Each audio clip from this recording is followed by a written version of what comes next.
Lo que vamos a ver ahora es la unidad número 3, que es la identificar y clasificar los suelos. Esta es la parte más importante de la materia, digamos, porque te permite conocer cómo vas a identificar un suelo, ¿sí? Y conocer el tipo de suelo, que es lo que nos interesa en definitiva para un informe geotécnico.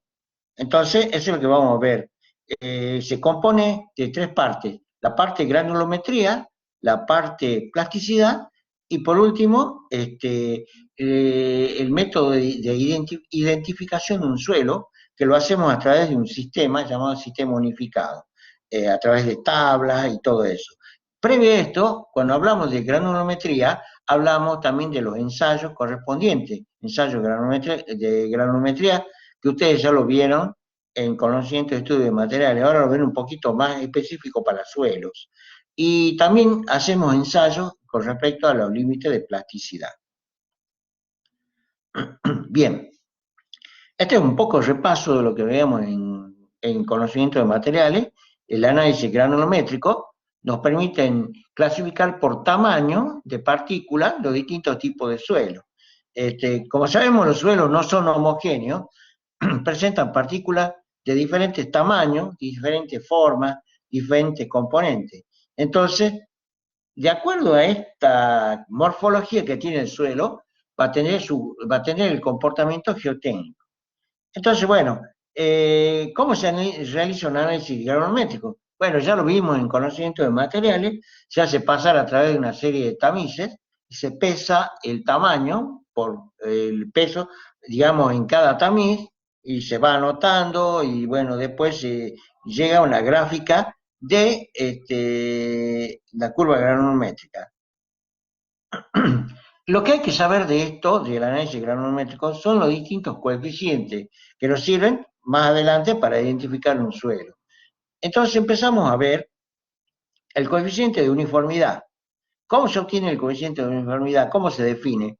Como el cociente entre diámetro 60 dividido diámetro 10. ¿Pero qué es el diámetro 60? Es el tamaño tal de la partícula, tal que tal que el 60% en peso sea menor o igual que el mismo. O sea, vos tenés que tomar el 60% del pasante. Entonces, de ahí ya vamos a ver cómo se determina, pero se refiere siempre al pasante. El D10 es lo mismo, llamado diámetro efectivo, pero acá estás considerando el 10% del peso pasante. Entonces, si vos obtenés de la curva granulométrica este D60 y este D10, hacer el cociente y obtener el coeficiente de uniformidad. El coeficiente de curvatura es similar, se simboliza con la letra C sub C, es el D30 al cuadrado sobre el cociente que estás viendo ahí en la figura, D60 por 10.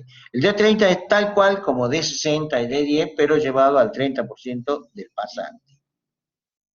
Fíjate que este es un ejemplo de curva granulométrica, donde vos tenés en abscisas, como siempre, como veías en conocimiento de materiales, el tamaño de las partículas en escala, en milímetros, en escala semilogarítmica. Acuérdate que el eje horizontal siempre va a la parte logarítmica y el eje vertical, que es el porcentaje pasante, va en escala aritmética. Por eso es semilogarítmica. ¿Cómo tenés el D60, por ejemplo? Bueno, hagamos un pequeño ejemplo. Acá, por ejemplo, vos tenés acá el 60% del pasante y esta es tu curva, bajás y este es el D60.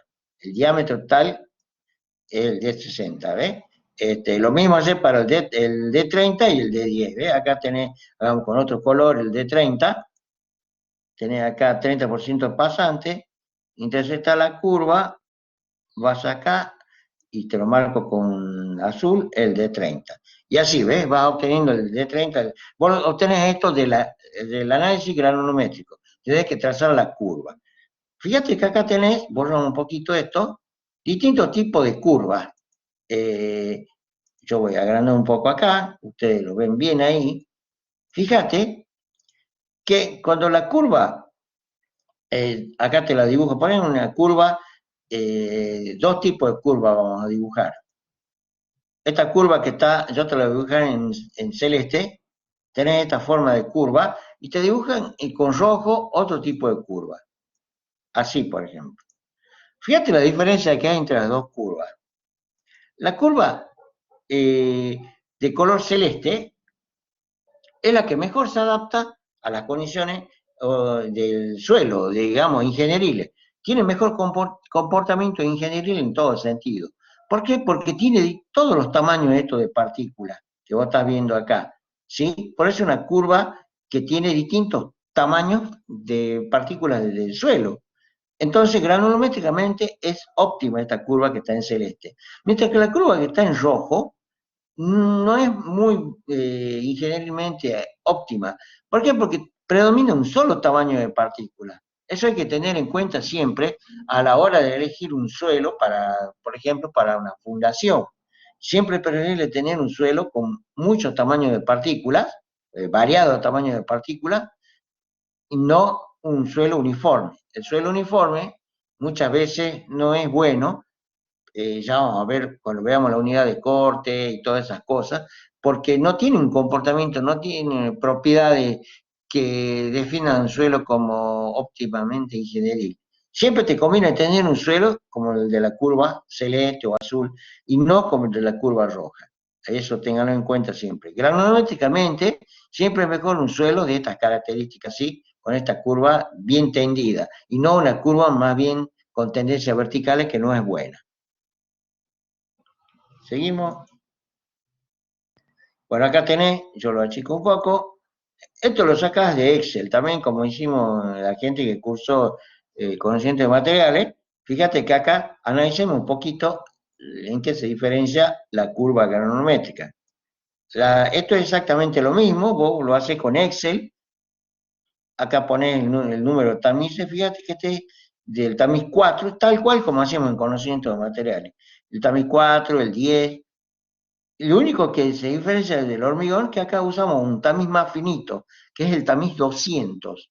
El tamiz 200 es como un filtro de café, digamos así. No sé si se lo mostró el ingeniero, pero tiene esa forma. El tamiz 4 te sirve para diferenciar, como habíamos visto en la materia anterior, en conocimiento, una arena de una grava. Bueno, y acá está la equivalencia en milímetros. El tamiz 200 es el más finito y el tamiz 4 es el de mayor tamaño. Bueno, este es el ejemplo, vos tenés acá un peso total de 1425 gramos. ¿Qué haces vos? En el tamiz 4 quedó retenido 500 gramos, en el tamiz 10, 80 y así sucesivamente. Y lo que haces vos es dividir este valor 500 entre 1425, lo multiplicas por 100 y te da este valor, de porcentaje retenido. Bueno, acá hace lo mismo. Después, el retenido y acumulado es, fíjate, vos repetís este valorcito, 35,09, lo sumas más 5,61, te da 40,70%. Y esto lo vas acumulando, a este lo sumas con 3,51 y así hasta que llegue al 100% donde dice fondo. Bueno, pero a nosotros nos interesa para graficar la curva, no el retenido acumulado. Puedes graficarlo con eso también, pero te interesa el pasante directamente. Entonces, ¿qué hace? A 100%, 100 menos 35,09 te da 64,91, 100 menos 40,70 te da 59 y 100 menos 100 te da 0. O sea, vos graficás con este valor, a ver, digamos, lapicito acá, con este y con este graficás tu curva granulométrica en Excel y te da este tipo de curva. Entonces, fíjate, ya está en gráfico semi-logarítmico. Bueno, y acá sacás, lo haces, obviamente no te lo hace Excel, pero lo podés hacer acá, está sencillo de determinar, el D60, ¿no es cierto? Que el D60, acuérdate que es el 60%, vos lo que haces al 60 pasante, te está la curva y llega acá. Bueno, acá te da en teoría 2,5. Fíjate que es la curva decreciente, ¿ves? El D30 y esto, más o menos, acá da 0,28, y el D10, el 10%, entonces está, y te da más o menos acá 0,12. Acá te da el CU, el coeficiente de uniformidad, haciendo las operaciones ya directamente en Excel, lo haces vos, ya aplicás la formulita, y el coeficiente de curvatura te da 0,26. Concretamente, recapitulemos esto. ¿Para qué me sirve la curva granulométrica? Primero, para saber qué tipo de comportamiento va a tener el suelo. O sea, para eso hago yo el análisis granulométrico, ¿sí? O sea, de la curva que vos tengas, vas a saber qué comportamiento tiene el suelo.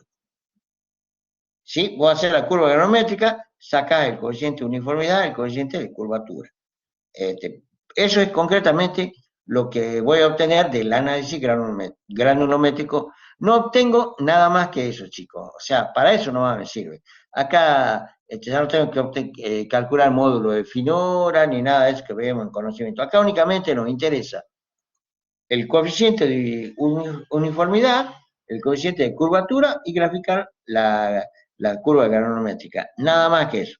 ¿Por qué la curva? Para obtener justamente el D60, el D30, el D10 y con eso obtener el coeficiente de uniformidad y el coeficiente de curvatura.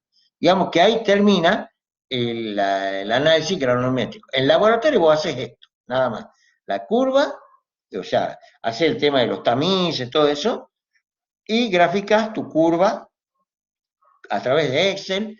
El que la quiera hacer a mano, la hace a mano, obviamente. No sé quién. Yo ya ya me olvidé hasta de usar el papel semilogarítmico. Yo directamente todo lo hago con Excel, pongo un dato y ya te da todo directamente, hasta te da la forma de la curva y ahí vos podés ir variando los distintos valores para obtener una curva, si es necesario, más óptima o menos óptima, ¿no es cierto? Pero en definitiva vos ya te da lo que vos querés, que es el CU y el CC, y obviamente la curva granulométrica. Digamos que ahí termina el ensayo granulométrico. Bien, ahora vamos a ver el otro concepto, que es el de plasticidad. Este es algo nuevo para ustedes, chicos. Si me disculpan un poquito, tengo mucho ruido en la calle, voy a cerrar la ventana. Un minuto.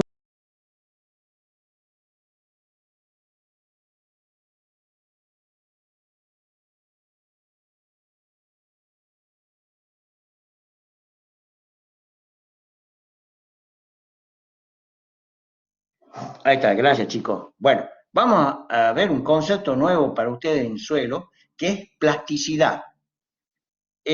La plasticidad es una propiedad que tiene el suelo, como leamos acá la definición. Primero leamos la definición como la estudian ustedes cuando somos estudiantes, yo también fui estudiante en algún momento. Leamos la definición como dice ahí. Es la propiedad que tiene un suelo por la cual es capaz de soportar deformaciones rápidas, sin rebote elástico, cambio volumétrico apreciable y sin desmoronamiento y agrietamiento. Hasta ahí, digamos, es una definición. La verdad que no se entiende mucho qué quiere decir eso. Es la propiedad, dice, que tiene un suelo por la cual puede soportar deformaciones rápidas sin que haya rebote elástico, sin que haya cambio volumétrico apreciable y sin que haya desmoronamiento y agrietamiento. Una definición muy técnica que no me dice a mí de entrada, no es intuitiva la definición. Ahora vamos a analizarla paso a paso. ¿Qué significa? Bueno, dice, es una propiedad, esa es la plasticidad. La tienen algunos suelos, no la tienen todas. Es una propiedad que tiene un suelo determinado que puede soportar deformaciones rápidas. Acuérdate que la deformación es rápida, cuando hablamos si alguien, sé que muchos tuvieron, la mayoría estuvo en la clase virtual número 1, cuando hablamos de las propiedades de los suelos, la unidad número 2, ¿no es cierto? Que hablamos de la tisotropía. ¿Alguien se acuerda que amasábamos el suelo como digamos, la plastilina? Así. Bueno, es una deformación rápida. Cuando vos agarrás un pedacito de suelo con cierto contenido de agua y lo amasás como cuando hace pan, tal cual como la plastilina, la amasás entre tus manos, esa es la deformación rápida. Entonces, ¿qué propiedad tiene el suelo? Cuando puede soportar deformaciones rápidas, es decir, un amasado enérgico con algún elemento, en este caso las manos, sin que haya rebote elástico, o sea, quiere decir sin que vuelva a su posición original, sin que haya cambios volumétricos apreciables. Bueno, eso lo podés ver únicamente si lo secás en el horno y después lo pesás, no es tan rápido, no es tan intuitivo verlo eso. Y sin que haya agrietamiento ni desmoronamiento.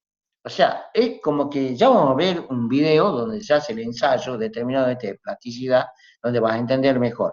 Pero la deformación rápida es esa, cuando vos lo amasás al suelo y entre tus manos, y no tiene que haber ni rebote elástico, ni cambio volumétrico apreciable, ni devoramiento y agrietamiento. Eso entonces es un suelo plástico, tiene plasticidad. Entonces, esa es la definición de plasticidad. Cuando un suelo puede soportar deformaciones dinámicas o rápidas, sin que haya rebote elástico, sin que haya cambio volumétrico que se noten a simple vista, y sin que haya desmoronamiento ni tampoco agrietamiento. Acá hay una cosa muy importante, chicos, con respecto a la plasticidad. La plasticidad es únicamente propiedad de las arcillas. Eso es una forma que te va a definir qué es una arcilla cuando entremos a identificar el suelo. Porque las arenas y las gravas no tienen características de plasticidad. En cambio, las arcillas sí. Y algunos limos también tienen cierta plasticidad, pero es más propio de los suelos finos. Enseguida vamos a identificar cuándo es un suelo fino y cuándo es un suelo grueso. Pero la plasticidad es propia de las arcillas y de los limos, ¿no es cierto? No todos los suelos son plásticos. Entonces, fíjate que lo que dice acá, la plasticidad no es una propiedad permanente en el caso de las arcillas, sino que es circunstancial. Eso es muy importante que lo tengan en cuenta, que depende del contenido de humedad, o sea, del contenido de agua. Yo te decía que hay suelos, muchas veces, que son como la arcilla expansiva, ¿no es cierto? Las arcillas expansivas, yo te decía que son impredecibles la vez pasada. Tiene que ver con la plasticidad. ¿Por qué? Porque una arcilla, cuando está seca, no tiene agua, digamos, pasa mucho tiempo un estrato arcilloso estando seco, vos creés que es como una roca, que le podés fundar lo que a vos se te ocurra. Vos podés fundar un edificio de 20 pisos como si nada, podés fundar, no sé, lo que a vos te ocurra. El suelo lo va a resistir.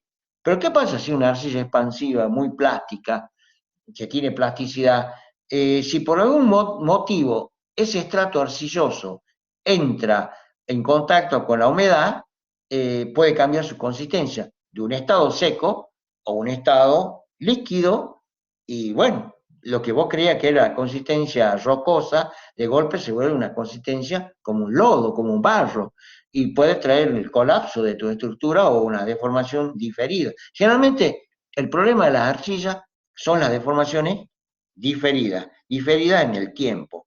Entonces, eso es el problema de la plasticidad de las arcillas. No la deformación instantánea, sino la deformación en el tiempo. Por eso, acá te dice el concepto, la plasticidad no es una propiedad permanente, sino circunstancial y que depende del contenido de agua. Lo que te decía el ejemplo, vos tenés un suelo seco, ¿no es cierto? Porque no le entró agua, pero si es una arcilla que no es compresible ni expansiva, una arcilla del grupo de las caolinitas que es estable, no pasa nada. Pero ¿qué pasa si es del grupo de las arcillas inestables, que son expansivas o compresibles, altamente compresibles? Sí hay problema, porque eso después se produce un fenómeno llamado consolidación, que ya lo vamos a ver a su debido tiempo, que es el problema de la deformación a largo plazo. Si no la contemplas en el cálculo estructural, puedes tener problemas, o en la construcción, puedes tener problemas después con tu edificio, con tu casa, con lo que sea. Bien, chicos, hasta acá se entendió el concepto de plasticidad, se entendió lo que es el concepto de plasticidad, si no, bueno, lo volvemos a repetir. Si no hay más duda, bueno, continúo con lo que sigue. Esto es nuevo para ustedes, por eso les digo que son conceptos que capaz que no vieron tan seguido, ahora son específicos de mecánica del suelo. Bien, si no hay duda, yo continúo. Perfecto, chicos. Bueno, ahora vamos a ver los estados de consistencia. Fíjate que tenés varios estados en la arcilla, en un suelo, todavía no digamos arcilla, en un suelo en general. Tenés el estado líquido, el estado semilíquido, el plástico, el semisólido y el sólido. Estado líquido, bueno, ustedes ya saben que es una sustancia líquida, después le vas quitando agua, o sea, lo vas secando y vas a un estado semilíquido, llega a un estado plástico utilizando la definición que vos viste acá, el estado semisólido y el estado sólido. ¿Cuál es la diferencia entre el semisólido y el sólido? Bueno, vos tenés un cierto volumen de suelo que lo estás secando en el horno, ese horno que hay en la universidad, en el laboratorio del suelo, ya lo había mostrado el ingeniero, cuando vos secas una muestra de suelo, la pesás, ¿no es cierto? Antes de secarla, obviamente, la secas en el horno un cierto tiempo, la pesas, si pierde peso está en estado semisólido, pero si el peso se mantiene constante en estado seco, quiere decir que ya llegó al estado sólido. Es por eso cuando acá te dice cambio volumétrico apreciable, se refiere a eso. Vos tenés un volumen de suelo, ¿no es cierto? Por ejemplo, vos tenés un volumen así, un cubito de suelo, vos lo secás, ¿no es cierto? Tiene un cierto volumen, lo determinás a través del peso, ¿no es cierto? A esa masa de suelo, vos la pesás antes de ponerla en el horno eléctrico ese, ¿no es cierto? Ponerle que la pesás, la sacás del horno, la vuelves a pesar. Si ha perdido peso, o sea que perdió volumen también, quiere decir que está en estado semisólido. Pero si la pesas, ¿no es cierto?, varias veces y ya no pierde volumen o no pierde peso, quiere decir que ya está en estado sólido. Es el caso, pues vos ya sabés que está en estado sólido. Si pierde peso o volumen, está en estado semisólido. Pero lo que nos interesa a nosotros son los límites. Fíjate que acá tenés unos límites. Vamos a borrar esto.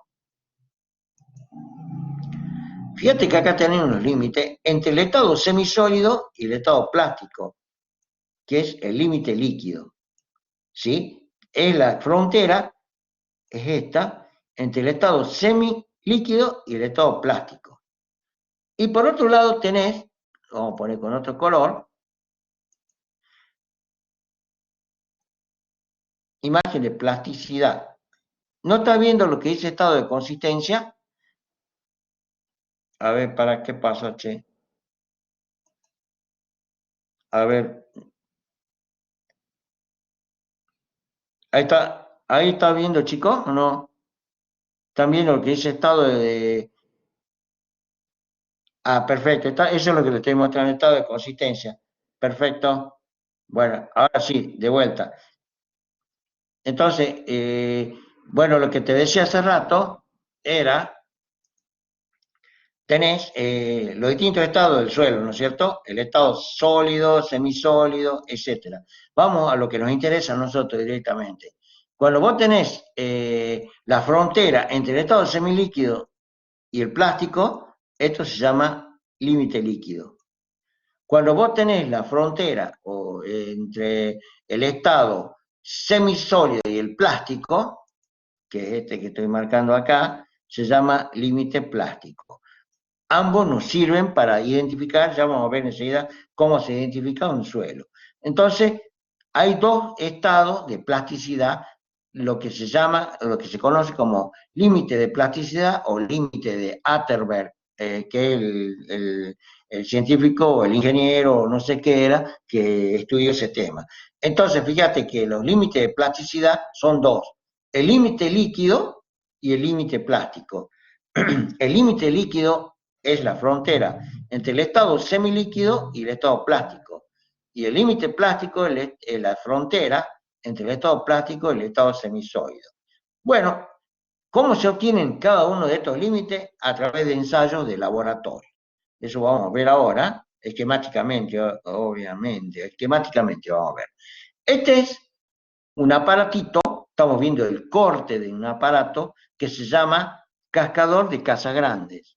Fíjate que estás viendo es como una copa semiesférica, donde esta es la masa del suelo, acá te la pinto un poco para que se vea. Este es el suelo.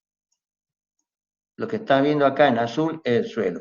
Vos con una cuchara especial le haces este corte así, un corte así trapezoidal. Fíjate que esa cuchara o ese ranurador tiene estas medidas ya, esto es estandarizado ya. Todos los laboratorios del suelo tienen este valor. 11 milímetros en la parte superior, 2 milímetros en la parte inferior y 8 milímetros de altura. Eso lo hace con un ranurador, digamos. Este sería el esquema del aparatito. Vos ponés acá el suelo, acá ponés la muestra del suelo, ahí adentro le pones agua, y este es el ranurador, o acanalador, este que te estoy mostrando acá, con la medida esa que vos tenías, si volvemos atrás, le das un corte así al suelo con este ranurador, ¿no es cierto? Bueno, una vez que ya tenés todo ahí, regula el aparatito este y empezás a darle dar vuelta a esta palanca y esta cuchara o esta semiesfera empieza a golpear y contás 25 golpes sería lo ideal y el suelo se tiene que cerrar. O sea, esta ranura que ves acá, volvamos acá, esta parte debe cerrarse. Espérate, lo dibujo. Esto debe cerrarse acá y se cierra ahí. Cuando se cierra, llegas al límite líquido. O sea, una cosa es sencilla de decirlo y otra es hacerlo. No es tan sencillo como parece. Tiene sus complicaciones, ya lo vamos a ver en un video. Pero de esa forma vos tenés el límite líquido. Entonces, veamos ahora, o sea, este aparato llamado cascador, cascador que suena, porque golpea, pues se llama como cascanueces, un cascador de casa grande, te sirve para determinar el límite líquido. ¿Cómo lo determinás? Bueno, el límite líquido se determina ya haciendo diferentes ensayos, como te decía, de acuerdo a la cantidad de agua que tenga, vos tenés que tratar con la cantidad de golpes que se cierre esa ranura. La ranura que te mostré acá, volvamos esta ranura debe cerrarse a una cierta cantidad de golpes, porque está en estado semilíquido, en límite líquido, digamos, el suelo debe cerrarse. Vos haces para distintas cantidades de agua y para distintos números de golpes, cerrás, gráficas, en esta curvita semilogarítmica. Por ejemplo, para un número de golpes va a tener, ¿sí? Para un cierto número de golpes va a tener un contenido de humedad. Para otro número de golpes va a tener otro contenido de humedad, ¿ves? Va teniendo estos puntos de la curva, ¿ves? Para otro número de golpes, y así, ¿ves? Vas sacándole agua o quitándole o agregándole agua, como te guste más. La cosa es que vos tenés que obtener esta curva, o esta recta, digamos, en escala semilogarítmica.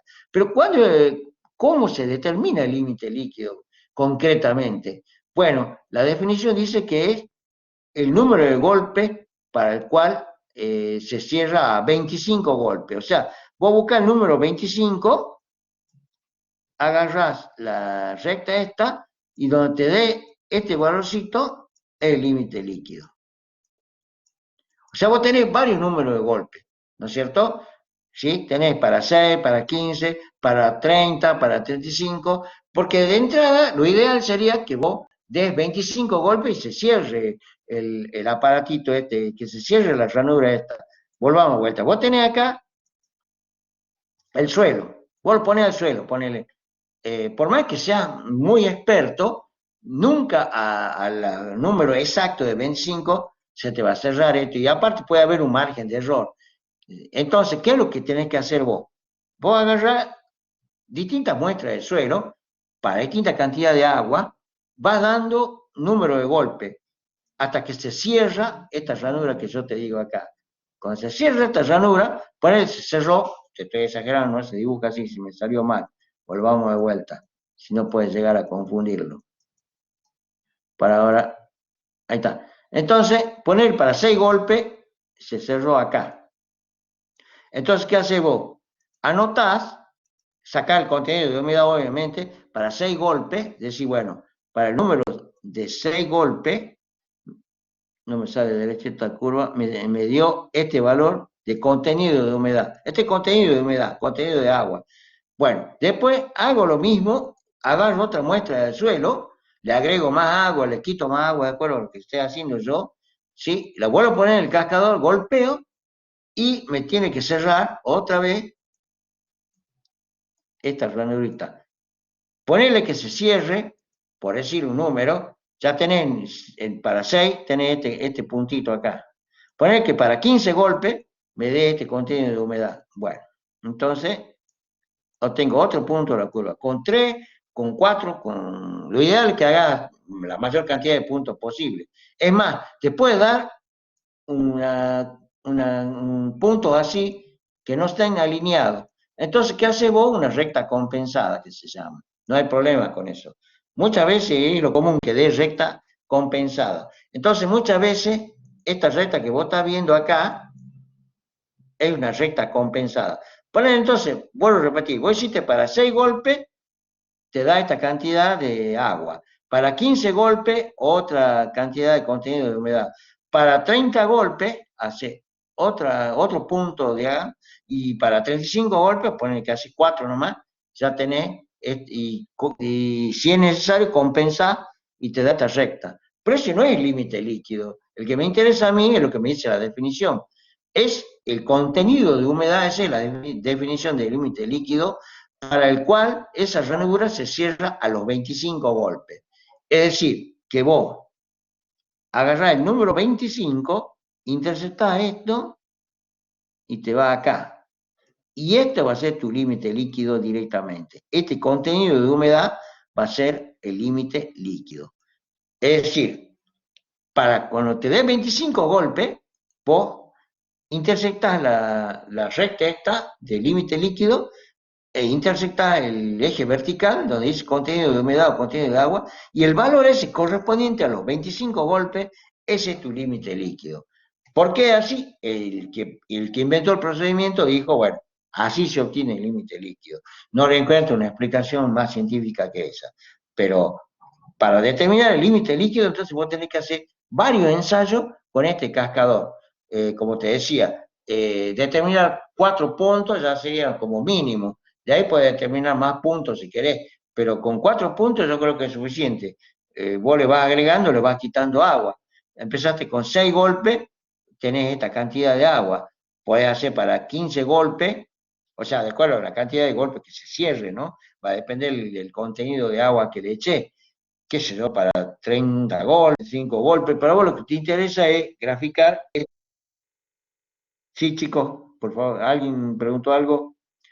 Si no, bueno, si tienen duda, preguntemos, chicos, por favor. Y si no, bueno, continuamos. Si hay alguna duda, pregunten. Eh, Te estaba diciendo que la recta esta para que se dé el límite líquido, vos a los 25 golpes, nunca vas a tener el número exacto de 25 golpes que se cierre el suelo. Vos a los 25 golpes lo que haces es intersectar esta recta y obtenés tu valor de contenido de agua o contenido de humedad, que es el límite líquido. De esa forma se obtiene el límite líquido. No sé si está claro, chicos, cómo se tiene. Lo vemos en un video para que quede clarito. ¿Ah? Pero así como se lo expliqué, más o menos lo tienen claro porque es nuevo para ustedes, es comprensible que no lo entiendan de entrada.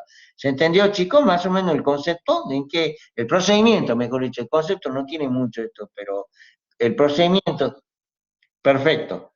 Bueno, entonces vamos a compartir ahora un video. Es un video viejo, ya los chicos, si hay que algún recursante, ya lo vio en algún momento. Vamos a ver, de compartir la pantalla. Hay un video, ahí les muestro. A ver si sale.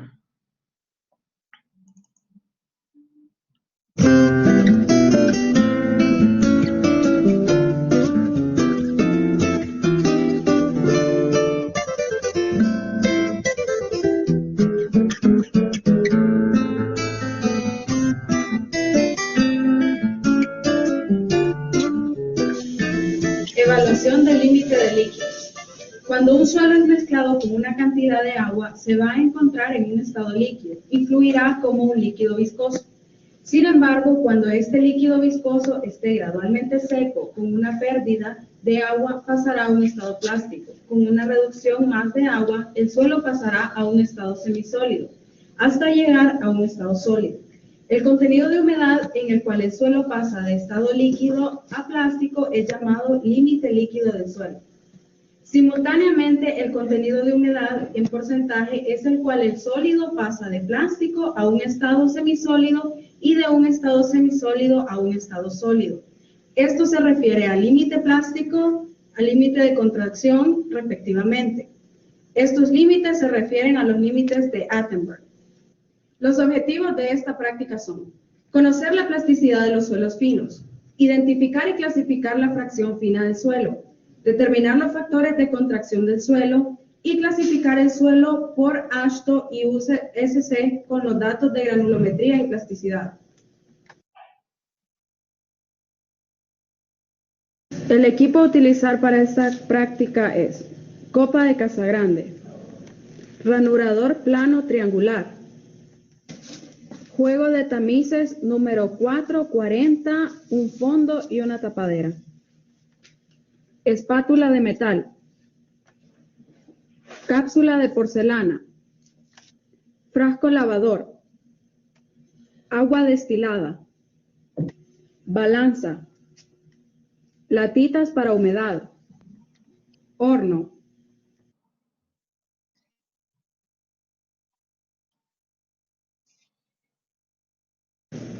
Obtenga 120 gramos del suelo que haya pasado del tamiz número 40. Luego se coloca la muestra pesada en la cápsula de porcelana.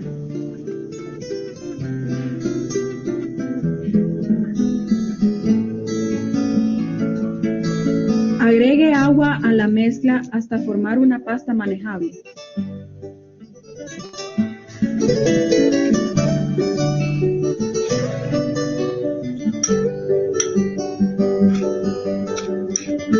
Ajuste la copa de Casagrande. Para lograrlo, afloje el tornillo superior. Gire la manivela hasta que la copa llegue al punto más alto. Luego, coloque la paleta en la parte inferior y ajuste la altura de caída con el tornillo de la parte posterior.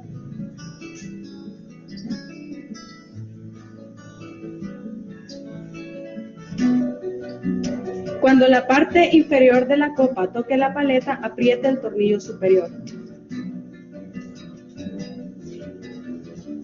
Una vez mezclado, se coloca sobre la copa de Casagrande en forma circular, a manera que quede completamente lisa en el centro.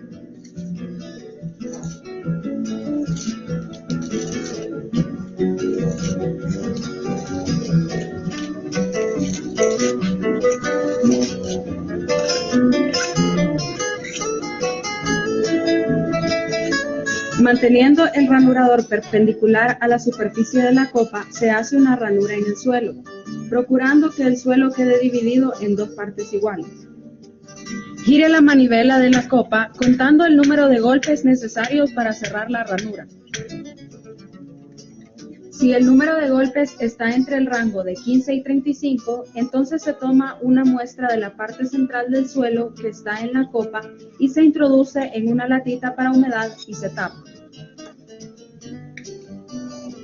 Dependiendo del número de golpes, se le agrega más agua o se deja secar al aire por un momento el suelo que queda en la cápsula. Se repiten los pasos anteriores hasta alcanzar que la ranura se cierre a los 25 golpes, obteniendo así el límite líquido, o hasta obtener una serie de valores con los cuales se pueda trazar la gráfica para obtener la humedad a los 25 golpes.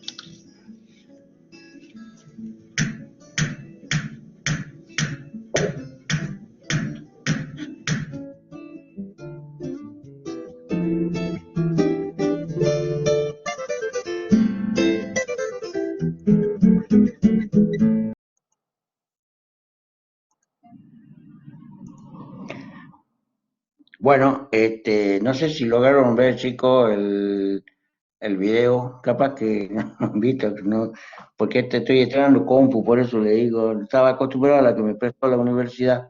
Ah, sí, pero pues, ¿puedo ver el video? Ah, perfecto. Bien, chicos, menos mal, gracias a Dios. Bueno, continuamos entonces con lo que estamos viendo. Bueno, ese en cuanto a lo que decíamos del límite líquido, ¿no es cierto? Fíjate que el límite líquido entonces es una forma de determinar, ¿no es cierto?, la plasticidad que tiene un suelo. Esta es una de las formas. También es una forma de determinar el límite plástico. El límite plástico, si leemos acá la definición, dice, se define límite plástico también en contenido de agua como límite líquido. Acuérdate que el límite plástico era la frontera entre el estado plástico y el estado semisólido, ¿no es cierto? Entonces se define el límite plástico como la cantidad de agua que tiene que tener un rollito cilíndrico de 3 milímetros de diámetro al producirse el agrietamiento. Digamos que es más sencillo realizar que el límite líquido, pero tenés el problema de que tenés que tener mucha experiencia y si la arcilla es muy plástica nunca se te va a agrietar. Vamos a ver un video. Es hacer rollito como, a ver, como cuando vos haces rollito con plastilina, te tienen que tener 3 milímetros de diámetro y tienen que agrietarse. Te muestro en el video, es más cortito que el que vimos. Vamos a ver el video, vamos a compartir de vuelta pantalla. Si me disculpan un poquito, vamos a compartir pantalla.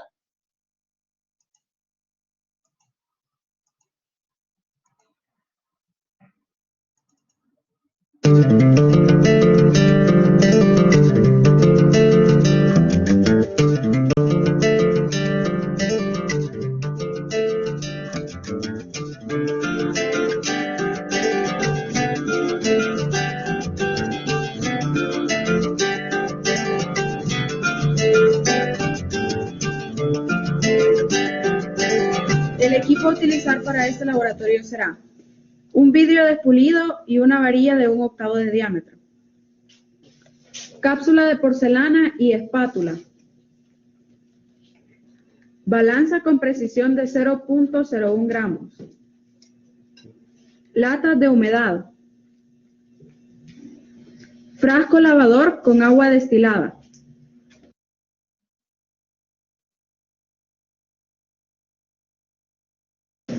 Ponga aproximadamente 20 gramos de una muestra representativa de suelo secado al aire que haya pasado a través del tamiz número 40 en un platillo de porcelana.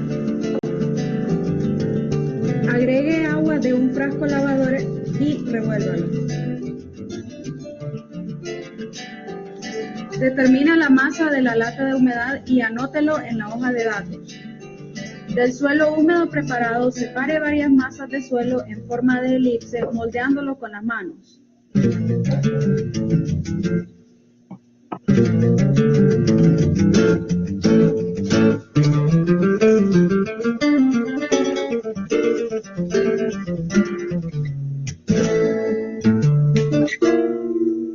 Tome una de las masas del paso anterior y haga rollitos en el vidrio despulido usando la palma de su mano.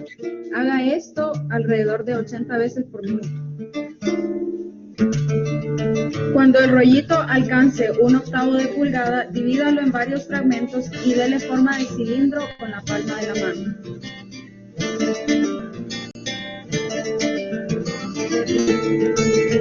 Repita los pasos anteriores hasta que el rollito alcance 1/8 de pulgada.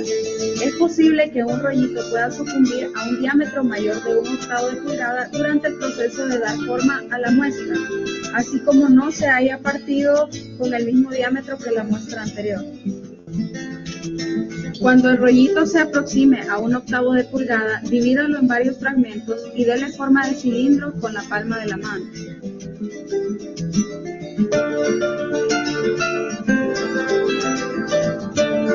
Si la muestra se agrieta antes de llegar a 1/8 de pulgada, tome la muestra, agréguele agua y vuelva a comenzar el rollito.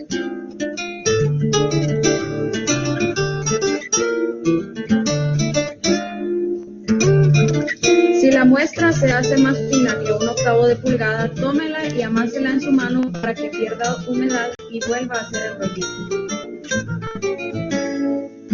Finalmente, si la muestra se agrieta cuando el rollito alcanza 1/8 de pulgada, habrá llegado al límite plástico y proceda a tomar la humedad de la muestra. Recolecte la muestra partida, póngala en la lata de humedad y tápela.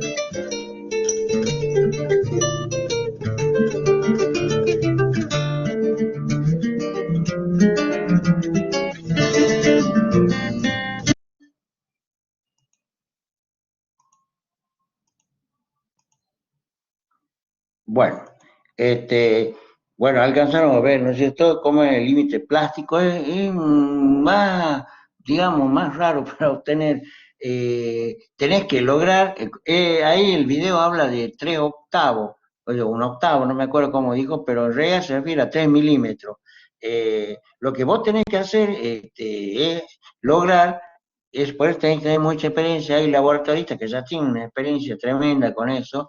El técnico laboratorista lo que te hace es un rollito de 3 milímetros, no sé cómo hace, pero enseguida te lo saca al rollito agrietado. Una vez que sale agrietado, como decía el video, vos tenés que sacar 3 muestras y sacar el contenido de humedad. De eso se trata el límite plástico. Es un poco más, parece más sencillo, pero es más complicado para obtener porque tenés que saber en qué momento se produce el agrietamiento. ¿Sabes cuál es el problema de eso? Cuando tenés una arcilla que es súper plástica, o sea, digamos, muy plástica, puedes estar todo el día haciendo rollito y jamás se te va a gritar. Es el tema de cuando tenés una arcilla plástica. Cuando la arcilla es muy poco plástica, enseguida se te agrieta, se te desmorona. Pero cuando es muy plástica, una arcilla muy compresible, puede estar, como quien dice, todo el día amasando los rollitos y no se te va a gritar nunca. Obviamente en algún momento se va a gritar, pero quiero decirte que es una forma de demostrar la plasticidad. Entonces, nosotros lo que vimos ahora es en cuanto a los límites de Atterberg, así se escribe Atterberg, a ver si no me equivoco, eh, creo que con doble T, algo así, Atterberg, es complicado de escribir con el mouse, así, límite de Atterberg o límite de plasticidad. Entonces, ¿en qué consisten esos límites? En el límite plástico, en el límite líquido y el límite plástico. Entonces, vos con eso ya está, y con el análisis granulométrico, ya está en condiciones de identificar un suelo. Pero veamos qué pasa, todavía seguimos con la plasticidad, ¿no es cierto? Esto es lo que vimos, límite líquido, límite plástico, esto lo vamos a ver después, esta tablita. Acá hay algo que nos va a interesar para clasificar un suelo. Esto se refiere exclusivamente a la límite de Atterberg o límite de plasticidad. Entonces, se ha hecho una carta exclusiva para suelo de estas características, suelos plásticos, para que todo el grupo de suelos esté identificado ahí. Fíjate en qué consiste, la vamos a dibujar nosotros también, paso a paso, para que se entienda. Fíjate que vos tenés, vamos a dibujar con el color azul, a ver, para que me salió cualquier cosa esto. Tenés, no me salió bien, disculpen el eje vertical y el horizontal. En ordenadas tenés índice plástico en por ciento. ¿Qué es el índice plástico? El índice plástico no es otra cosa que la diferencia entre el límite líquido menos el límite plástico. Entonces vos tenés el límite líquido y el límite plástico de un suelo, hacés la diferencia y obtenés el índice de plasticidad o índice plástico. Entonces eso es lo que vos haces acá en eje vertical, vos ponés índice de plasticidad y en eje horizontal ponés límite líquido en por ciento. O sea que no tienen, es adimensional. Ambas magnitudes son adimensionales. Entonces veamos esta carta de plasticidad. Si yo trazo una línea que voy a llamar línea B vertical, me separa en dos regiones el límite líquido, justo en el 50%. Tenés valores mayores del 50% acá, y para este lado tenés valores menores del 50%. Fíjate, entonces, volvamos a esta parte. Esto ya es nuevo, chicos, por eso lo explico un poquito medio despacio, porque es un concepto nuevo para ustedes. Tengo la línea B esta, la trazo a un 50% del límite líquido. Hacia la derecha de esta línea B, vos tenés todos los límites líquidos mayores del 50%. Y a la izquierda de la línea B tenés los valores menores del 50%. Todo aquel suelo que esté a la derecha de la línea B se va a identificar con la palabra H. Por esto la dibujo en grande acá. Cualquier sea el suelo, todavía no sabemos qué tipo de suelo es, pero todo lo que esté a la derecha de la línea B va a ser simbolizado o va a estar en el grupo de las H. H significa en inglés high, alta, alta compresibilidad, significa alta plasticidad, alta compresibilidad. Entonces, todo lo que esté a la derecha de la línea B, o sea, con un límite líquido mayor del 50%, va a ser suelos altamente compresibles. No sabemos si son limo o arcilla o qué tipo de suelos son. Sabemos que a la derecha de la línea B, todo lo que caiga a la derecha de la línea B va a ser tipo H, va a ser suelo tipo H, high compressibility, o sea, suelos altamente compresibles. Contrariamente, lo que caiga a la izquierda de la línea B, o sea, con límite líquido menor del 50%, lo vamos a simbolizar con la letra L. La letra L viene del English también, low, low, o sea, bajo. Significa que todo tipo de suelo que caiga a la derecha, a la izquierda de la línea B va a ser de baja compresibilidad. Ya tenemos entonces dos tipos de suelo para identificar dos grupos de suelo. Los que están a la derecha de la línea B, altamente compresibles, los que están a la izquierda de la línea B, bajamente compresibles. Por supuesto que eso te define dos grupos de suelo.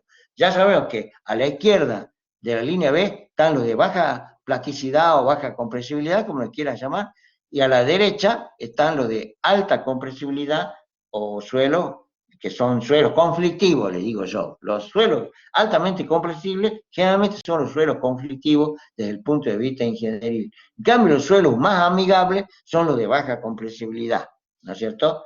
Entonces, bueno, ya tenemos una idea de dos grupos de suelo. Sigamos entonces. Entonces veamos ahora qué es lo que pasa. Ahora fíjate que hay otra línea, la voy a dibujar con otro color. Esta línea A. Fíjate que esta línea A nace del límite líquido 20 o 22 en algunos autores, pero ponele en el 20 en este caso. Tenés una línea inclinada. A partir de acá voy a marcar dos regiones, hacia abajo y hacia arriba. Lo que está por abajo de la línea A, lo voy a llamar M. Lo que está por arriba de la línea A, lo voy a llamar C. Bien, ¿qué significa el M y qué significa el C? Empecemos por la más fácil. La C, lo que está por arriba de la línea A, son las arcillas. Todo lo que lleva la letra C es arcilla. Arcilla del inglés es clay. En cambio, las M, lo que está por abajo de la línea A, son los limos. El limo, el símbolo M de limo, no sé si es del escandinavo, sueco, noruego, que significa mo, no sé, pero no es inglés. En cambio, clay, todo el resto de la clasificación de los suelos, en el sistema que vamos a usar nosotros, que es el sistema unificado, son simbología inglés, en inglés. Pero salvo este limo, no sé por qué mo, no sé si es escandinavo, sueco, noruego, alemán, no me acuerdo, no recuerdo bien este momento, pero no es inglés. Entonces, las C son las arcillas de clay y M son los limos. Entonces ya tenemos clasificados los tipos de suelo. Ahora juntemos todo esto. Lo que vimos hace rato, fíjate que ahora hemos hablado de dos líneas, la línea B y la línea A. La línea B me separaba los suelos altamente compresibles, o sea, los suelos tipo H y los suelos tipo L. Mientras que la línea A me definía directamente qué era una arcilla y qué era un limo. Entonces, fíjate que si vos juntás las dos líneas, tenés varias regiones. Acá la marquemos las regiones. Esta región, fíjate que corresponde a una CH. O sea, CH significa arcilla, por la letra C, H, de alta compresibilidad. Fíjate acá, tenemos un limo de M, de alta compresibilidad. Ahora vamos a esta zona. CL, C de arcilla, L baja. CL significa limo de baja compresibilidad. Perdón, arcilla de baja compresibilidad. O sea, CL significa arcilla de baja compresibilidad. Mientras que ML, como te estoy marcando acá, significa limo de baja compresibilidad. ¿Eso de qué va? Depende de tu valor de límite líquido que vos sacás del límite de Atterberg y del índice plástico. O sea, vos, en definitiva, para conocer este tipo de suelo, ¿qué tenés que conocer? El límite líquido y el límite plástico. Con eso hacer la diferencia, obtener el índice plástico, entrar a esta carta de plasticidad que ya está dibujada, que ya viene dado en cualquier tabla, esto ya viene todo dibujadito, chicos, así que ustedes no tienen que dibujar nada. Entonces, con estos valores, con límite líquido e índice plástico, que es la diferencia, acá están viendo, donde vos caigás, ahí te va a dar el tipo de suelo. O sea, ya conocemos 4 tipos de suelo. Ya estamos en condiciones de identificar 4 tipos de suelo. Las arcillas, por un lado, con la letra C, y los limos, por otro lado, con la letra M. Entonces tenemos a la izquierda, a la derecha, perdón, de la línea B, el suelo tipo H, que ya sabemos dos grupos tenemos. Las arcillas altamente compresibles y los limos altamente compresibles. A la izquierda de la línea B podemos tener dos grupos. Las arcillas CL, de baja compresibilidad, y los limos ML, limos de baja compresibilidad.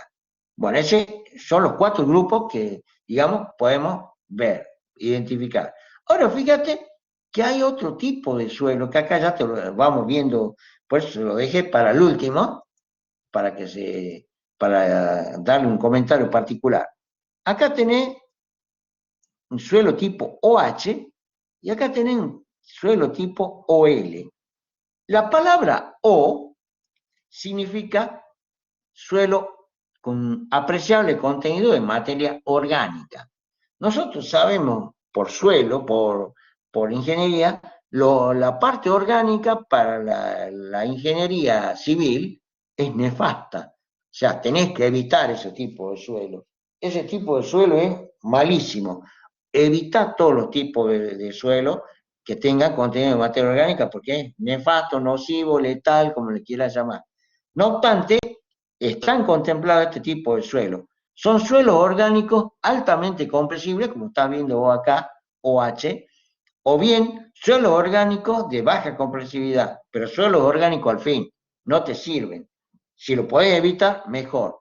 Es decir, si vos haces una perforación a cielo abierto, por ejemplo, así, ¿no es cierto? Y tu perfil sería este. Acá tenés un suelo, generalmente los O están ahí, ya sea OL o OH, lo que sea, ¿no es cierto? Este es el suelo que vos tenés que evitar. Es capaz que es una capita de 50 centímetros o algo así. Es difícil que sea más grande, ¿no es cierto? 50 centímetros. A partir de acá ya viene el suelo tipo bueno, como puede ser una CL, ¿no es cierto?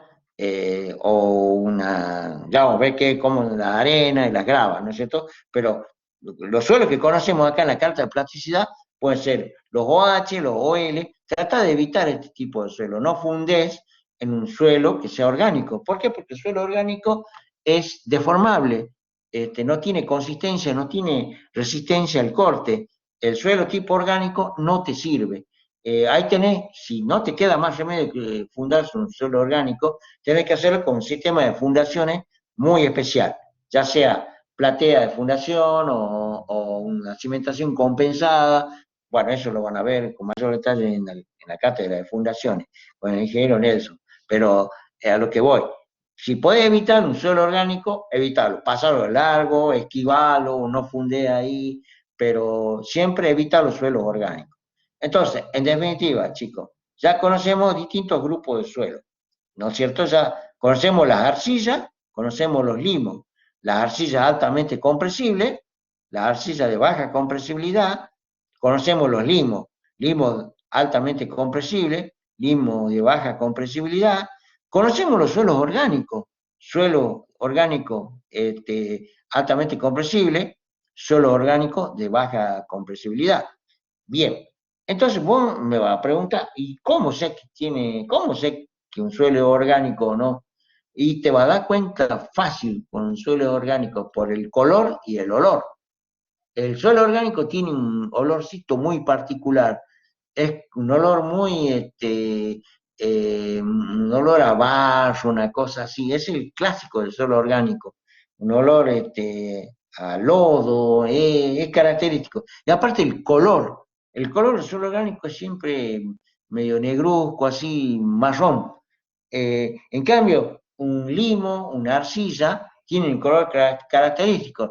La arcilla tiende a ser roja, el limo es medio marrón, bueno, y la arena es, ya más o menos, ya mucho honguito de arena, y la grava es un montón de piedra, digamos, es imposible de cavar cuando tenés un suelo pura grava.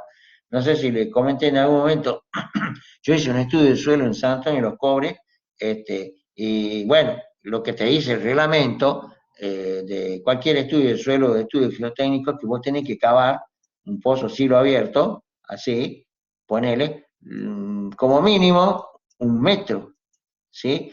1 metro, ponele así, ¿no? De cosa que una persona con una pala esté cavando y saque del fondo acá la muestra del suelo. Me acuerdo que era para una escuela en San Antonio de los Pobres. Me acuerdo que íbamos por esta altura 30 centímetros y la pobre persona que estaba cavando se le rompió la pala. No pudo seguir cavando, era imposible cavar, ni con barreta, ni con nada. ¿Por qué? Porque el suelo era grava pura, o sea, era lecho de río. Es hermoso para fundar, vos podés fundar sobre la tierra si querés ahí, como quien dice, ¿visto? Pero bueno, te va a dar caso que vos decís, bueno, la práctica usual dice vos tenés que hacer un pozo a cielo abierto a 1 metro, pero resulta que llega a 30 centímetros, como me pasó a mí, la gente ya no podía seguir cavando, era imposible. Como te digo, se rompió la pala, le metimos barreta, igual no había caso. Ya ahí, digamos, la cota de fundación, o sea, que va a ser una hermosa base, chiquita, como era una escuela, digamos, de 2 pisos, creo que era, ya no me acuerdo mucho el cálculo estructural, pero era algo así. O sea, ahí vos, de acuerdo al tipo de suelo que tengas, vos decidís hasta dónde cavar, ¿no es cierto? Vuelvo a repetir, lo usual es 1,20 m con un suelo tipo limo, tipo arcilla de baja compresibilidad, un suelo común, digamos, convencional. Pero si tenés un lecho de río es más, no sé, va a llegar a los 30, 40 centímetros, va a ser imposible seguir cavando. Este, pero igual, bueno, tenés que hacer los estudios de suelo correspondientes, ¿no? Eso, digamos, a modo de anécdota, les cuento que puede llegar, que quieras cavar, quieres llegar a 1 metro y no es imposible, esto por el tipo de suelo. Bueno, entonces ya conocemos eh, la carta de plasticidad. Ahora sigamos con la carta de plasticidad. Fíjate que acá sigamos analizando. Ya conocemos los suelos orgánicos, las arcillas, los limos altamente compresibles, bajamente compresibles, las arcillas altamente compresibles, y lo mismo para de baja compresividad. Pero fíjate que acá tenés este grupito. Este grupo está comprendido entre el índice de plástico 4 y 7. Acá tenés una combinación de suelos. Tenés suelos CL, ML. Es decir, le llaman normalmente, los dos son de baja compresividad. Arcillas limosas se llaman este grupito que está entre 4 y 7. Arcilla limosa porque hay una arcilla con limo. Pues se llama muchas veces arcilla limosa. Felizmente son de baja compresividad. Y bueno, y acá tenés limo, acá también tenés un limo de baja compresibilidad, pero estos son los suelos combinados, suelos mixtos que se llaman, el CL, Vos generalmente lo escribís así, CL-ML. Esos son todos los tipos de suelo que nosotros vamos a llamar suelo fino. Los suelos finos, por supuesto ya vamos a ver la justificación y todo eso, son los limos y las arcillas y obviamente los suelos orgánicos. Son los suelos llamados suelo fino. Suelo fino por el tamaño de las partículas. Y los otros son los suelos gruesos, que son las gravas y las arcillas, que vamos a ver a continuación cómo la identificar en un solo procedimiento. Pero por lo menos acá ya aprendimos a identificar dos tipos, o sea, grupos de suelos finos, que son los limos, las arcillas y los suelos orgánicos. ¿Con qué lo usaste? Con la carta de plasticidad. La carta de plasticidad sale de los límites de Atterberg, o sea, con límite líquido, límite plástico. Chicos, hasta acá, ¿alguna duda con respecto a la carta de plasticidad? Si alguien no entendió la carta de plasticidad, volvemos a explicar. Si no, continuamos. ¿Se entendió la carta de plasticidad, chicos? Por favor. Sí, decime, Colomín, que alguien que no haya entendido. ¿De qué libro saca la carta? Mira, está en cualquier libro. La bibliografía que usamos nosotros, el Juárez Vadillo, es algo que ya está estudiado, o sea que no tenés que dibujar la voz. La encontrás por Google, lo googleás y está la carta de plasticidad. Pone como carta de plasticidad, la sacás. Esta carta de plasticidad que está dibujada acá, obviamente, yo la hice para fines didácticos, está en el libro nuestro. Pero hay una carta de plasticidad más prolijita que vamos a verla ahora, cómo es. Ahora te la muestro si querés. Dale, mira, acá está la carta de plasticidad. Así se muestra en la realidad, ¿ves? Acá está completita. Este es lo que vamos a usar nosotros para identificar el suelo. Pero bueno, tenemos que saber cómo usar esta. Este es un criterio de clasificación que vos usas en el laboratorio. Este sistema de clasificación se llama sistema unificado.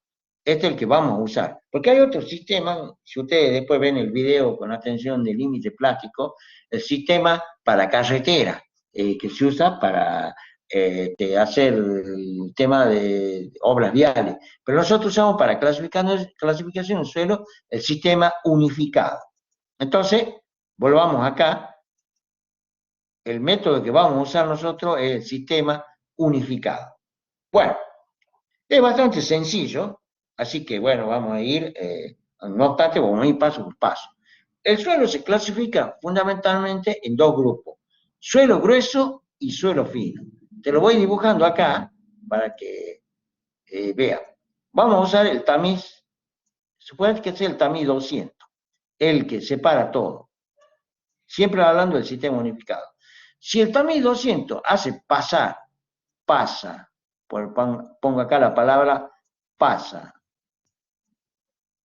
más del 50% del total del suelo, si el tamiz 200 te deja pasar más del 200%, ¿sí? Ese suelo se llama suelo fino. Entonces, usas tamiz 200. Te fijas qué pasa en el tamiz 200. Si el pasante es más del 50% del total, el suelo se llama suelo fino. Y ahí ya vemos qué tipo de suelo fino es. Pero vos tenés que saber que hay dos grupos, suelo grueso, suelo fino. Si pasa más del 50% del tamiz 200, es un suelo fino. Ahora vamos al otro caso. Volvamos a dibujar el tamiz 200 acá. Este es tu tamiz 200. No voy a escribir de vuelta la palabra, pero acá, si esta retiene el tamiz 200, retiene más del 50% del total del suelo, si es retenido en el tamiz 200 más del 50%, estamos en presencia entonces de un suelo grueso. ¿Sí? Siempre te manejas con el tamiz 200, ese es el que manda. Son dos tamices los que mandan, chicos, el tamiz 200 y el tamiz 4, no hay otra. Siempre tenés que fijarte qué pasa en esos tamices. Para saber si un suelo es grueso o es fino, tenés que usar el tamiz 200. Si pasa más del 50%, es un suelo fino. Si retiene más del 50%, es un suelo grueso. Entonces, el primer paso para clasificar un suelo. Siempre tenés que usar el tamiz 200. Fíjate qué pasa en el tamiz 200. Si pasa más del 50%, es un suelo fino. Si retiene más del 50%, es un suelo grueso. Entonces, ya sabemos que hay dos tipos de suelo. El suelo grueso y el suelo fino. Nosotros acabamos de ver recién, en la carta de plasticidad, esto que estamos viendo acá, lo referente al suelo fino. O sea, cuando vos sabés que es un suelo fino, te manejas directamente con la carta de plasticidad, eso que vimos recién, con el límite líquido, el límite plástico, el índice plástico, y no usas otra cosa. Entonces ya sabés cómo identificar un suelo con la carta de plasticidad con un suelo fino. O sea que ahí, digamos, terminó tu clasificación. El problema se arma cuando son suelos gruesos. Ahí es donde empieza a complicarse el tema. Con suelo fino no hay problema. Entonces, vuelvo a repetir, chicos, aunque parezca medio reiterativo, pero quiero que les quede clarito. ¿Qué se usa? Tamiz 200. Tamiz 200, ¿qué te sirve? ¿Para qué te sirve? Para identificar si un suelo es grueso o si un suelo es fino. Si pasa más del 50% del tamiz 200, siempre el total, ¿no es cierto? El acumulado, estamos en presencia de un suelo fino. Ahora, ¿qué tipo de suelo fino puede ser? Puede ser un limo, una arcilla, un suelo orgánico, puede ser altamente compresible o no, puede ser un suelo orgánico altamente compresible, un limo altamente compresible, ¿no? ¿Quién maneja eso? La carta de plasticidad. En definitiva, vos cuando sabés que es un suelo fino, directamente te vas con los límites de Atterberg a la carta de plasticidad y te olvidas. Ahí lo clasificás al suelo y ya está, ya se acabaron las complicaciones. Ahora, ¿cuándo comienzan las complicaciones? Cuando el suelo que vos identificaste corresponde a una fracción gruesa. Es decir, el tamiz 200 retuvo más del 50%. Entonces, hemos dicho que el suelo es grueso. Ahora, ¿qué tipo de suelo grueso es? Bueno, ahí sí, con el suelo es grueso, aparte del tamiz 200, vamos a usar el auxilio de otro tamiz, el tamiz número 4. Es decir, cuando vos ya sabés que es un suelo grueso, vamos a usar el auxilio del tamiz 4. Entonces acá, igual que el tamiz 200, puede ocurrir lo siguiente, que pase, cuando pasa más del 50% en el tamiz 4, pasa más del 50% en el tamiz 4, el suelo es un suelo grueso arena, y se simboliza con la letra S. La arena se simboliza con la letra S del English sand, ¿no es cierto? Por eso, ¿cuándo sabemos que es una arena? Cuando sabemos que es un suelo grueso, obviamente, lo hacemos pasar por el tamiz 4. Si pasa más del 50%, sabemos que es una arena.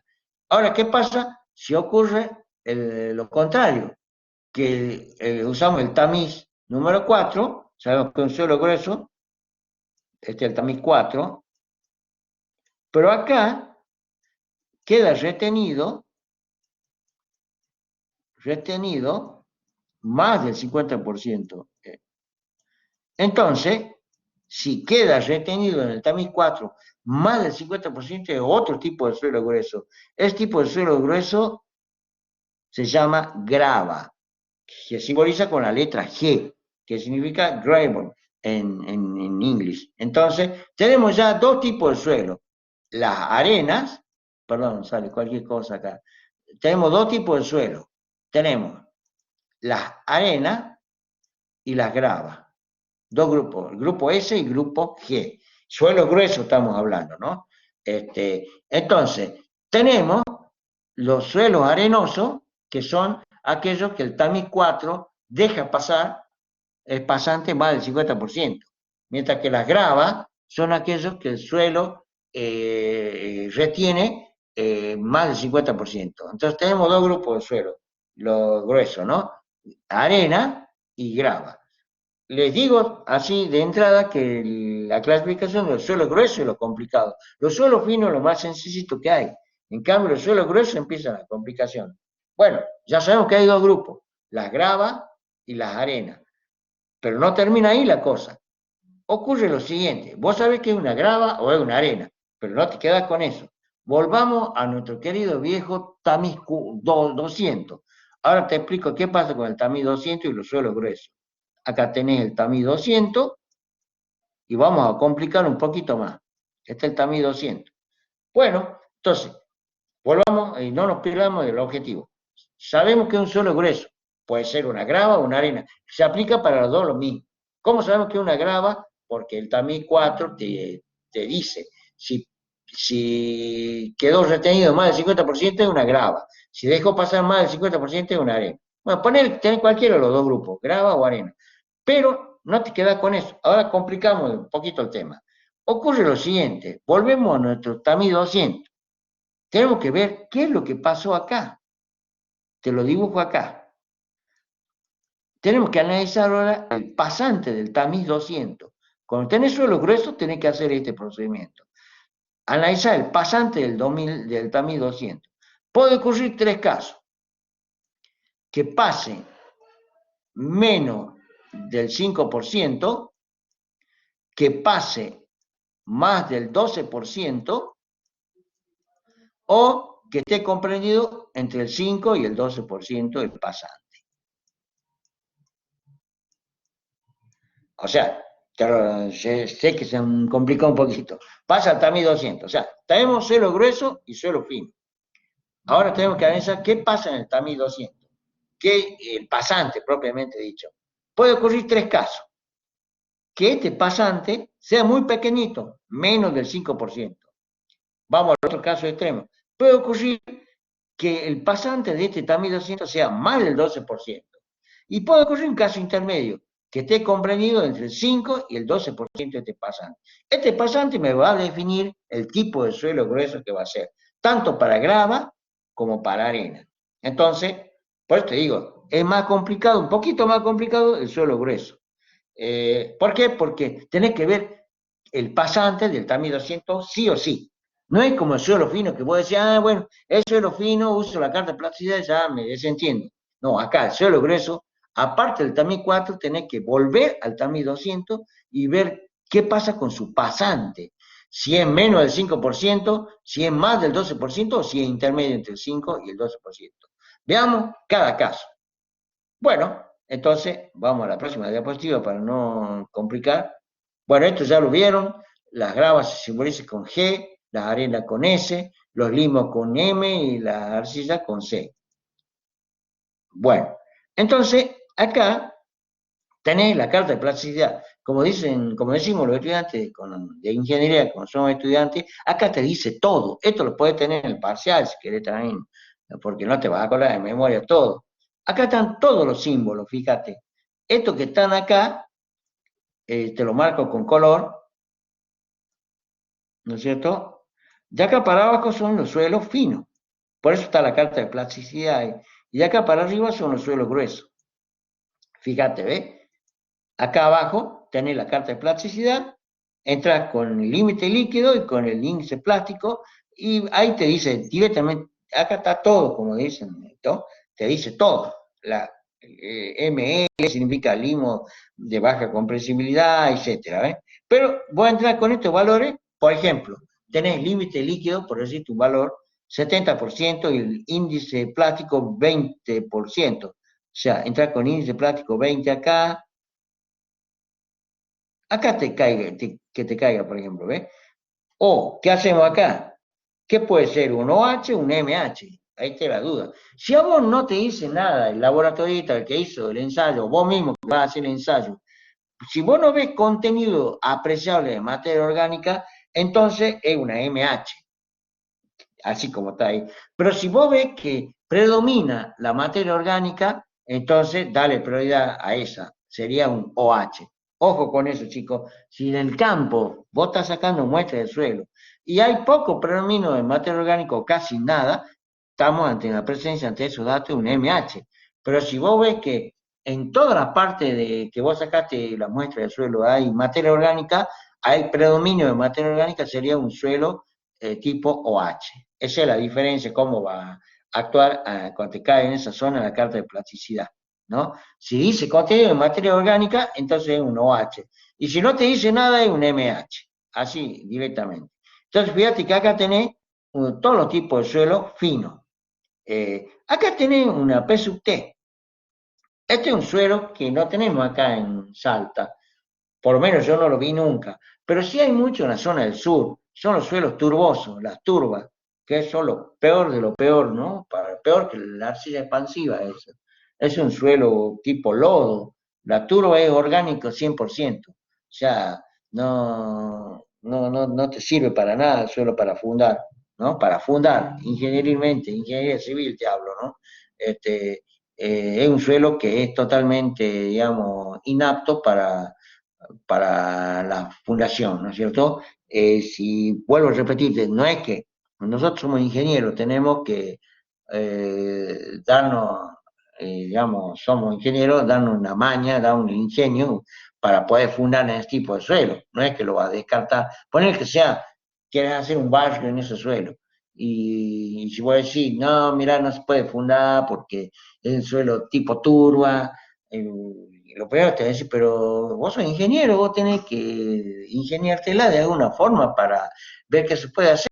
Bueno, si hay solución, puede hacer un suelo, cimentación compensada, puede mejorar el suelo turboso, puede irte hacia abajo con pilote, con otro tipo de fundación, pero siempre hay una solución. O sea, no es que vos vas a desechar de entrada, lo que te quiero decir que el suelo turboso es un suelo poco amigable, no es tan amigable como los otros tipos de suelo, ¿no es cierto? Incluso las arcillas compresibles, yo siempre digo que son arcillas impredecibles, no son amigables, pero no obstante las puedes manejarlas, puedes esquivarla o puedes convivir con ella de alguna forma.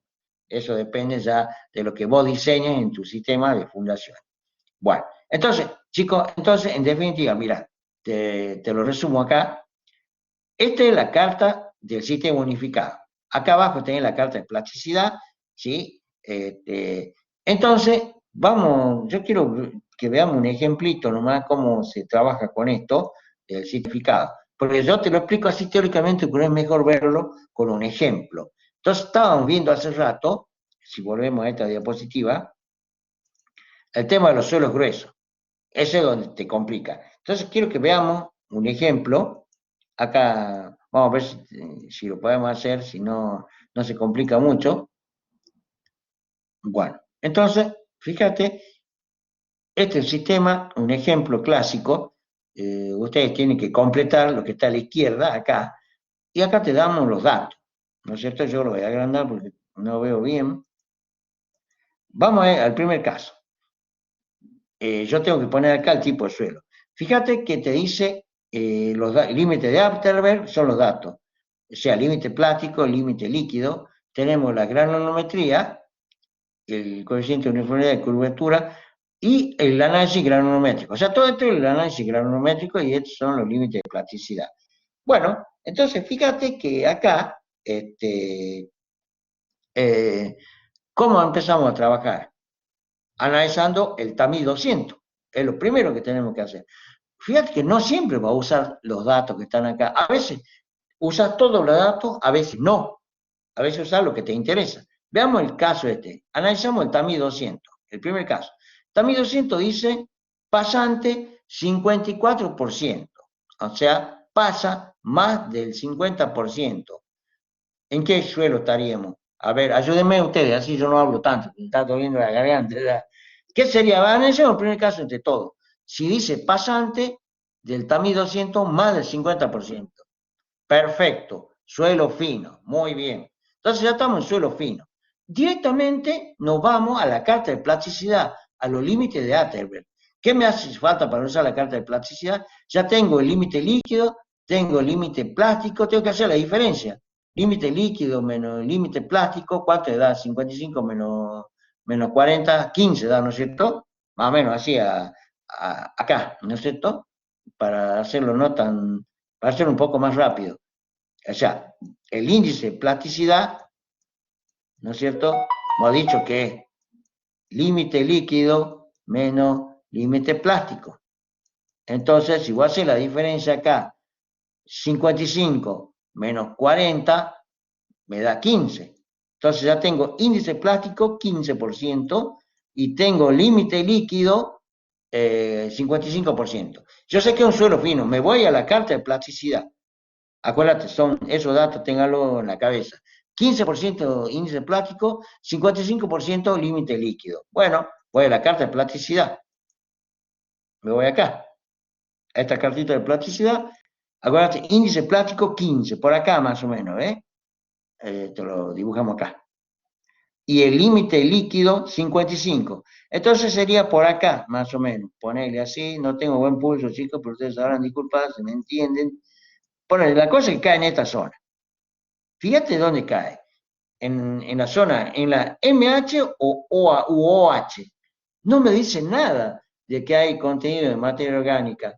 Entonces, como no dice nada el dato del problema, si hay materia orgánica o no, estamos en la zona de la limo de alta compresibilidad. Entonces, mi clasificación, que va a ir acá, va a ser una MH.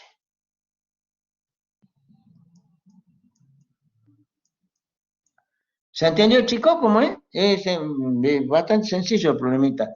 ¿Se entendió? Por favor, si no, me dicen, chicos, si no se entendió. ¿Por qué una MH? Perfecto. Bueno, si no entienden, por favor, me dicen, chicos. Bien, vamos a este ejemplo. El resto ya lo hacen ustedes, ya se lo publican en la plataforma.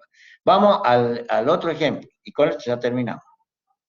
Fíjate que acá tenés, lo vamos agrandando yo un poquito. Fíjate que acá tenés los mismos datos, o sea, mejor dicho, límite de Atterberg y toda la granulometría. TAMI 200, pasante 3%. Acuérdate que el TAMI 200 es el que manda. Entonces, si el TAMI 200, el pasante el 3%, quiere decir que el retenido es, ¿cuánto? Es un montón, es más del 50% o no. ¿Qué tipo de suelo será entonces? A ver si me ayudan. Perfecto. Es un suelo grueso. Perfecto, chicos. Sabemos que es un suelo grueso. Ahora tenemos que saber qué tipo de suelo grueso es. Si es una grava o si es una arena. Para eso nos vamos a este tamiz, al tamiz número 4. Fíjate qué te dice el tamiz número 4. Te dice que pasó el 62%, o sea que pasó más del 50%. ¿Qué será? ¿Una grava o una arena? Perfecto, es una arena. Ya le vamos poniendo la letra S. Bien, pero no sabemos qué tipo de arena es. Entonces, ahí volvemos de nuevo al tamiz 200. Fíjate, vuelvo al tamiz 200. Entonces me dice que el pasante del tamiz 200 es el 3%. O sea, acuérdate que había tres casos. Menos del 5%, más del 12% y la mezcla entre 5 y 12%. En este caso es menor del 5%. Cuando ocurre eso, cuando el pasante del tamiz 200, en este caso una arena, es menor del 5%, es una arena limpia. Entonces, ¿a dónde nos vamos? A los coeficientes. Cuando sea menos del 5%, vos tenés que usar estos valores.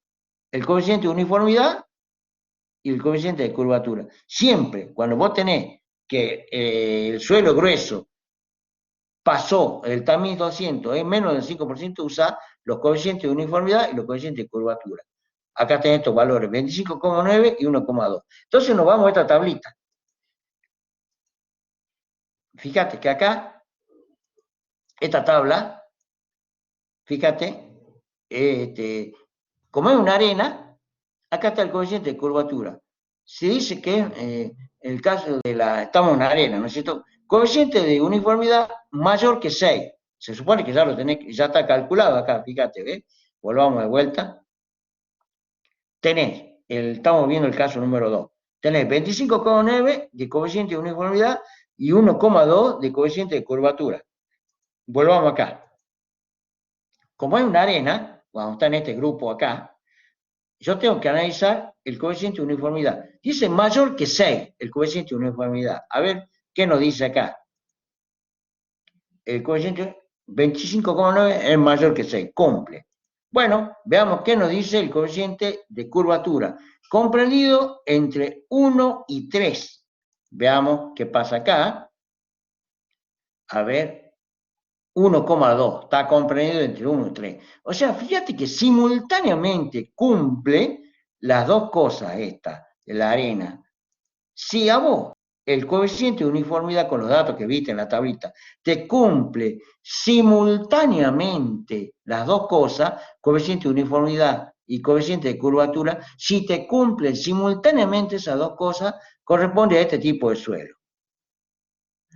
Es una arena bien graduada. W significa bien graduada. W de well, no sé cómo es en inglés, ¿visto?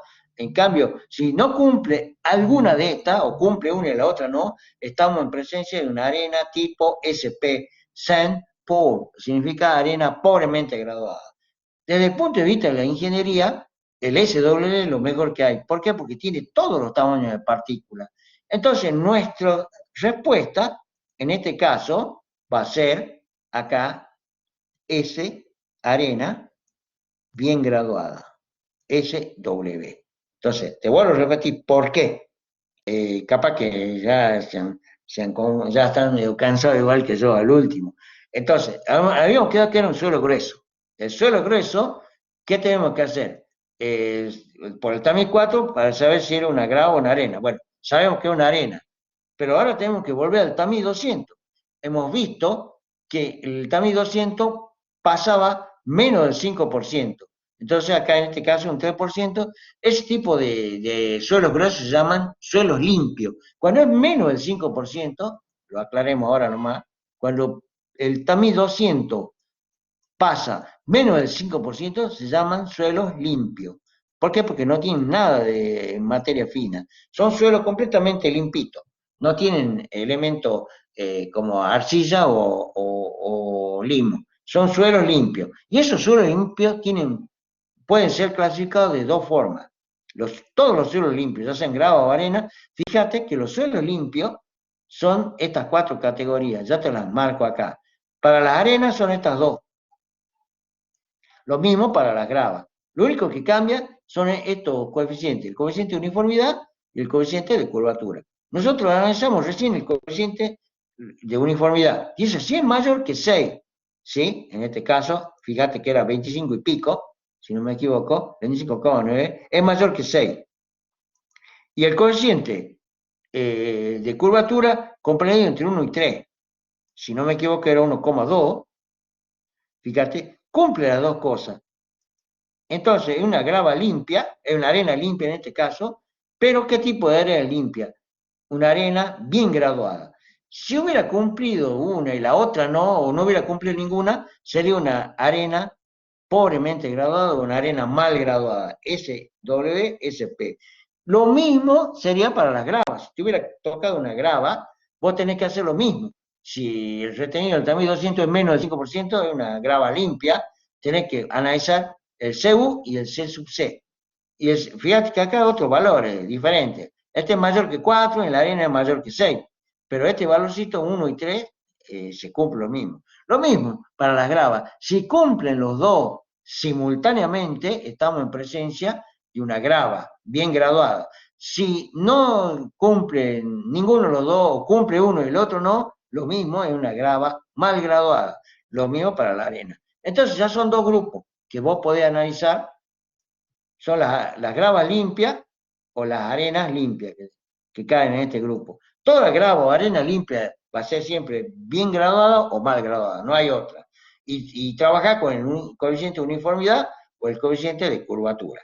No sé si está claro hasta ahí, chicos. ¿Está claro hasta ahí? Por favor, yo sé que esto es nuevo y medio largo y medio es entretenido, pero bueno, por ahí, como es nuevo, va a costar de entrada.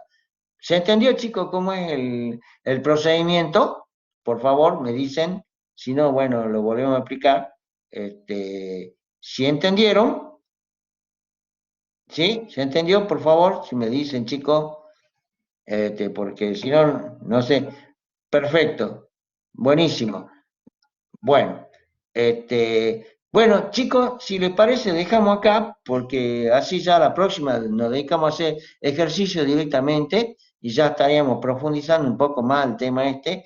Ya están en condiciones de resolver el trabajo práctico de que dé el ingeniero y traten de hacer completar esta tablita, trátenlo de hacer ustedes hasta donde lleguen, ¿no es cierto? De todas formas, lo revisamos la clase que viene. Este, Creería que está resuelto ya en la plataforma. Si está resuelto, mejor. Así ustedes comprueban y van viendo en la medida que puedan hacerlo, ¿no? Acá lo complicado son los suelos gruesos. De los suelos finos es sencillo y los suelos gruesos son los complicados. Bueno, chicos, si no hay ninguna duda, yo me despido acá, así podemos decantar esto que hemos aprendido y bueno, nos veremos Dios mediante el lunes que viene, perdón, el martes que viene a la misma hora, ¿no? Bueno, si no hay ninguna duda, chicos, yo me despido ahora. Gracias por la atención y nos vemos. Chao, chao.